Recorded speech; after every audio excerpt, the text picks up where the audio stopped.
అందరికీ నమస్కారం.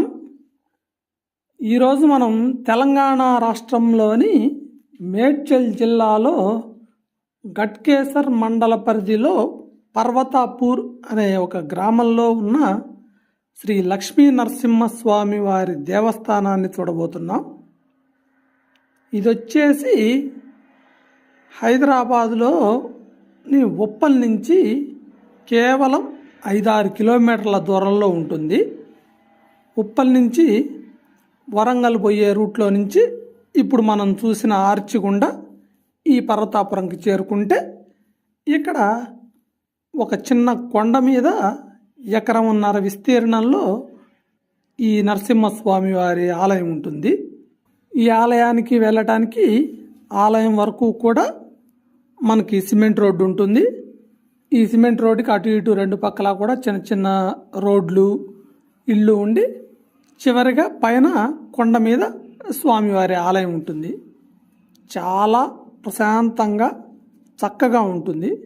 చుట్టూతూ ఇళ్ళు టౌన్కి దగ్గరలో ఉన్నా కానీ ప్రశాంతంగా ఉంటుంది.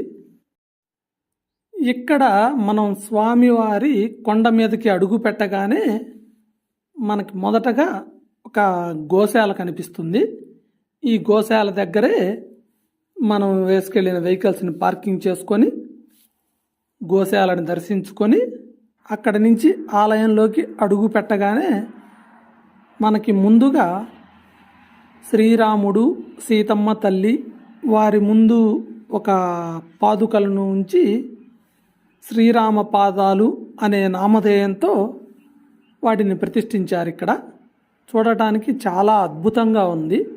ఈ సీతమ్మ తల్లి శ్రీరాముల వారిని దర్శించుకొని ఆలయంలోకి వెళ్ళగానే ముందుగా మనకి ఒక ఆదిశేషుడి పుట్ట, దానికి ఒక ఆలయము, ఆ పక్కనే వేదమాత గారి ఆశ్రమము, మరో పక్క ప్రసాదశాల, నరసింహస్వామి వారి ఆలయము, యాగశాల, ఆంజనేయ స్వామి వారి ఆలయము, పంచపల్లవుల పెద్ద వృక్షము, ఇలా ఈ ఆలయము ఎంతో ఆహ్లాదభరిత వాతావరణంలో చాలా బాగుంది. ఈ శ్రీరామ పాదాలకి పక్కనే ఆదిశేషుడి పుట్ట ఉంటుంది. ఇక్కడ మీరు చూస్తున్నదే ఈ ఆదిశేషుడి పుట్ట. దీని గురించి ఆలయం గురించి తెలుసుకునేటప్పుడు మీకు పూర్తిగా వివరిస్తాను.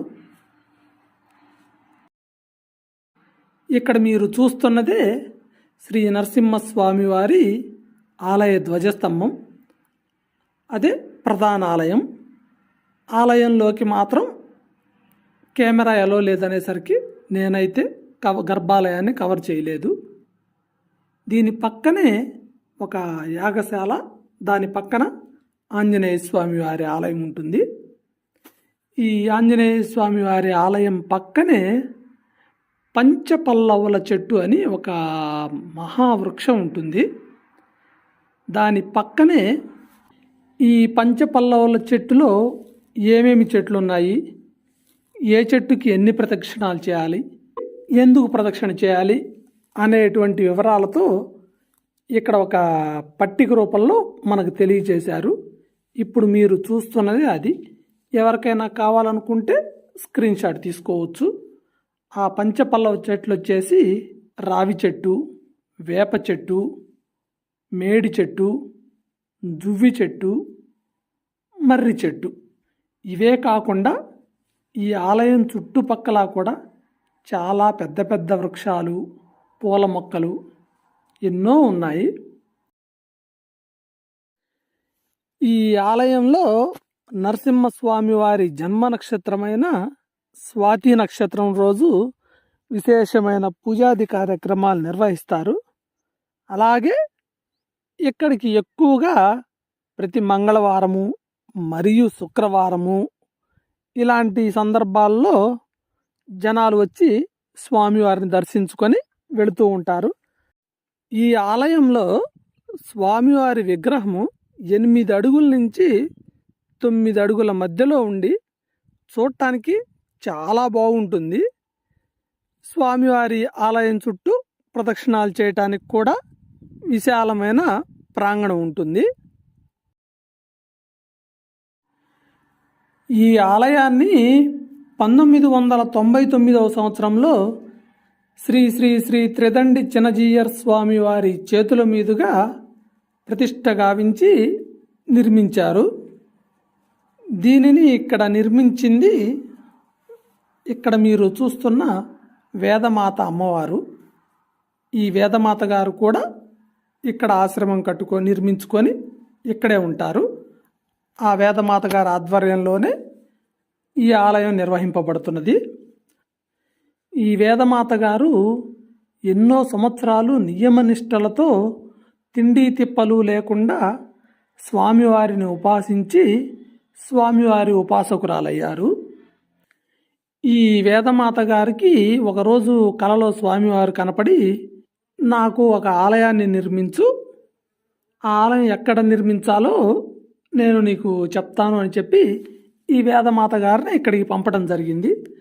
మర్నాడు ఇక్కడికి వచ్చిన వేదమాత గారు ఈ ఊరి ప్రజలతో మాట్లాడి, ఇక్కడ నేను నరసింహస్వామి వారి ఆలయాన్ని కట్టదలుచుకున్నానని చెప్పగానే ఈ ఊరి ప్రజలు, అమ్మా ఇక్కడ మేము వేరే ఆలయాన్ని నిర్మించాలనుకుంటున్నాము, మరి ఎలా మీరు నరసింహస్వామి అంటున్నారని చెప్పగానే సరే నాయన అనేసి ఈ వేదమాత గారు వెళ్ళిపోవడం జరిగింది.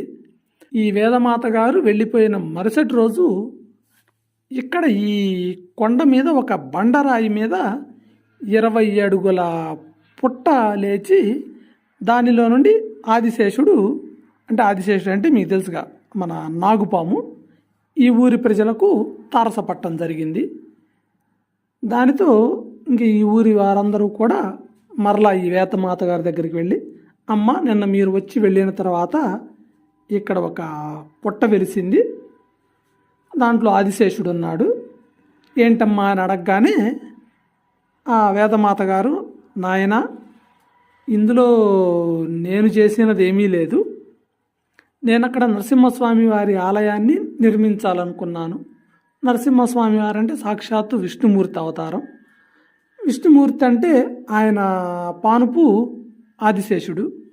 అందుకని ఆయన ఆవరణలో ఆయనకి రక్షగా ఇక్కడ పుట్ట రూపంలో ఆదిశేషుడు వెలిశాడు అని చెప్పడంతో సరే అని చెప్పి ఈ ఊరి ప్రజలు వేదమాత గారిని కూడా ఇక్కడికి ఆహ్వానించి ఈ ఆదిశేషుడి పుట్టకి ఒక చిన్న ఆలయాన్ని నిర్మించారు.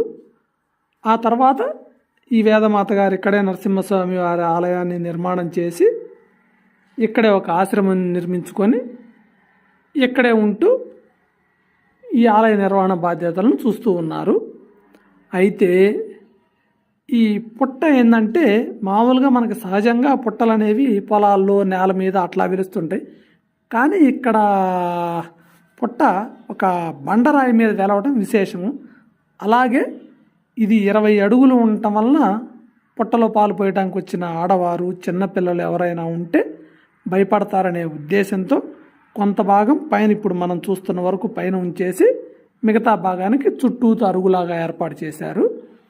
ఈ ఆదిశేషుడు పుట్ట దగ్గరికి ఎవరైనా కలలో పాములు కనపడ్డ వాళ్ళు కానీ, సర్పదోషం ఉన్నవారు కానీ, సంతానం లేనివారు కానీ వచ్చి ప్రతి మంగళవారము మరియు శుక్రవారాలు, నాగుల చవితి లాంటి పర్వదినాలలో ఈ పుట్టలో పాలు పోసి ఆదిశేషుడిని సేవించుకొని మంచి జరుగుతుందని వచ్చి ఇక్కడ స్వామివారికి పూజాది కార్యక్రమాలు నిర్వహిస్తూ ఉంటారు. ఇది ఈ ఆలయం ఇక్కడ నిర్మించడానికి గల కారణం.